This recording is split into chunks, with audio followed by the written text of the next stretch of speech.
la presentación tiene una estructura doble. Por una parte vamos a hablar, para aquellos que quizás no estén tan familiarizados con el contenido del nuevo Plan General de Contabilidad, una introducción o una especie de explicación introductoria sobre los contenidos de ese nuevo plan y las modificaciones que ha venido a suponer en cuanto al concepto que hasta ahora veníamos aplicando, basado en un marco contable más estable como era el anterior Plan General de Contabilidad de 1990, y una segunda parte que sí que creo que puede resultar de mayor interés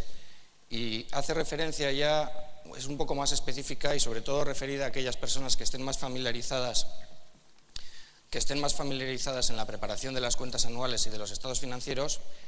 y se refiere a una serie de consultas que han sido recientemente resueltas por el Instituto de Contabilidad y Auditoría de Cuentas y que sin duda tendrán su impacto en los estados financieros de las sociedades que a partir de ahora deban formular sus cuentas. Dicho esto, ¿de dónde surge? Hasta el año 2007, que fue la fecha de publicación del nuevo Plan General de Contabilidad, España venía aplicando, como decíamos anteriormente, el Plan General Contable anterior, que era del año 1990, si no recuerdo mal. Sin embargo, sí que había la posibilidad, y así era, de hecho, para sociedades cotizadas que hubiesen admitido valores en mercados cotizados europeos, existía ya la obligación de presentar sus estados financieros bajo normas internacionales de información financiera. Esto generaba una dicotomía que en muchos casos, en lo que se traducía, y sobre todo al nivel de pequeñas y medianas empresas, cuyos accionistas eran, por ejemplo, sociedades extranjeras, a llevar una especie de doble contabilidad. Por una parte, sus libros bajo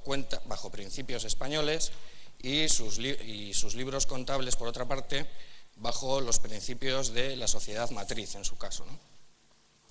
Entonces, la necesidad de armonización surgía por ahí, básicamente, y dicho esto, pues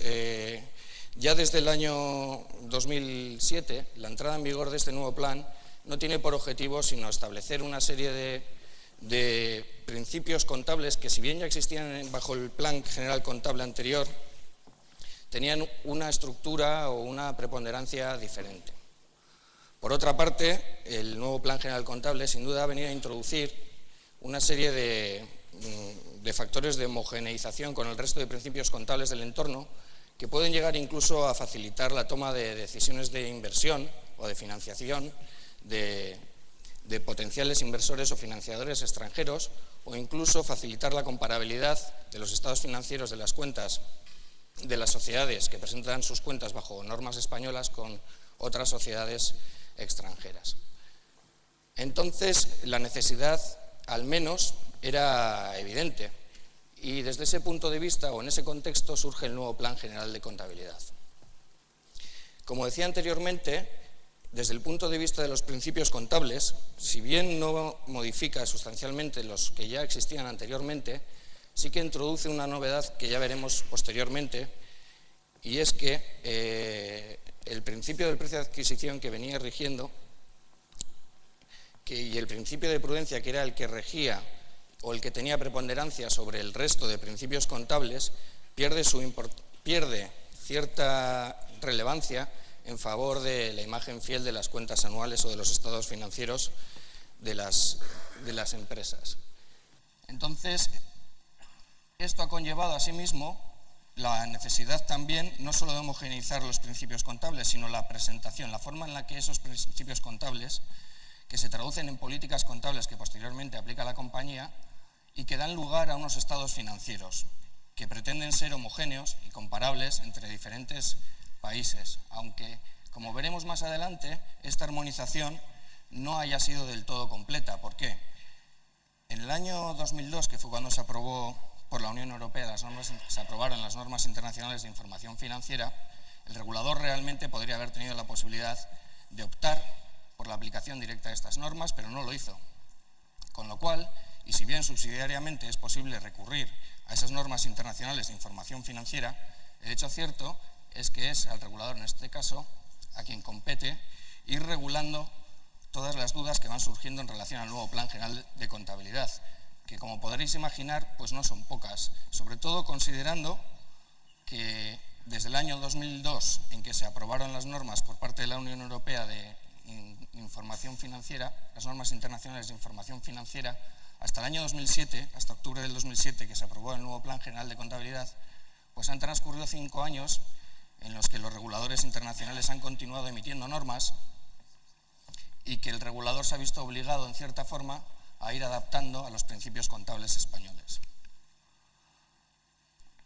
Por lo tanto, y en la medida en que ya partimos con cierta desventaja, al menos ya en su origen, las normas internacionales tienen una ventaja de 5 años, por lo que comentábamos anteriormente, este nuevo marco normativo es más exigente y más cambiante.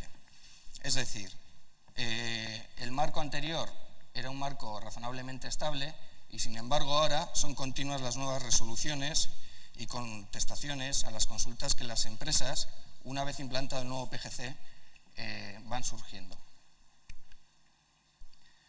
Como decía anteriormente, los principios contables no se han visto sustituidos unos por otros. Sin embargo, el principio del precio de adquisición, que era uno de los pilares del anterior Plan General de Contabilidad, pues ha pasado a ser un método de valoración como cualquier otro, equiparable en altura al método de valoración a través del valor razonable, con todo lo que ello conlleva. Probablemente después Juan Alcíbar, que nos hablará de la valoración de las empresas, el valor razonable, aunque es un concepto de fácil definición teórica, no está exento de dificultades interpretativas. Probablemente, si yo ahora preguntara en esta sala cuál es el valor razonable de una entrada de ACDC, pues para el concierto que dará próximamente en Bilbao, cada uno de vosotros me daría una respuesta diferente. Ahora bien, si yo realmente quiero conocer y existe un mercado, por ejemplo, me conecto a una página de internet y digo que quiero comprar un bolígrafo con el cual regalen una entrada para ACDC, puedo determinar cuál es el valor en ese mismo momento que alguien estaría dispuesto a pagar por esa entrada. Suponiendo que no existiese ese mercado activo de bolígrafos con regalos aparejados, el método de valoración, la valoración que cada uno de nosotros probablemente podría otorgar a esa entrada sería muy diferente. Si en lugar de comprar una entrada para un concierto lo que estamos adquiriendo es una planta productiva sin actividad, pues probablemente tampoco exista un mercado activo de compraventa de plantas y por lo tanto tendremos que recurrir a la valoración de expertos independientes, como más adelante nos comentará Juan. Y la cosa ya se complica infinitamente más si lo que estamos adquiriendo, en lugar de ser una serie de activos en desuso, lo que estamos comprando es un negocio con una serie de contratos a proveedores, de contratos laborales, etc. Por otra parte, debemos considerar que además de estos cambios en los principios contables y en su estructura, hay una serie de nuevos estados financieros que vienen acompañando a los tradicionales, que son la cuenta de pérdidas y ganancias, el balance y las notas explicativas de la memoria. Estos son los estados de cambios en el patrimonio neto y los estados de flujos de efectivo. Por otra parte, debe considerarse asimismo que las notas explicativas, a diferencia de lo que sucedía con el Plan General Contable anterior, y para aquellos que estéis familiarizados con la preparación de cuentas anuales, lo conoceréis bien, deben incluir información comparativa con respecto al ejercicio anterior, lo cual ha generado que pasemos de unas cuentas anuales con un volumen relativamente reducido de 50 páginas a unas cuentas anuales, a unos estados financieros que probablemente ahora mismo dupliquen su volumen. ¿Y todo esto con qué finalidad? Pues básicamente, como decía anteriormente, el principio de prudencia ha perdido fuerza en favor del principio de imagen fiel, equiparando su importancia a la del resto de principios contables. Y hasta aquí un poco cuál era el origen o el cambio de mentalidad un poco que supone este nuevo Plan General de Contabilidad.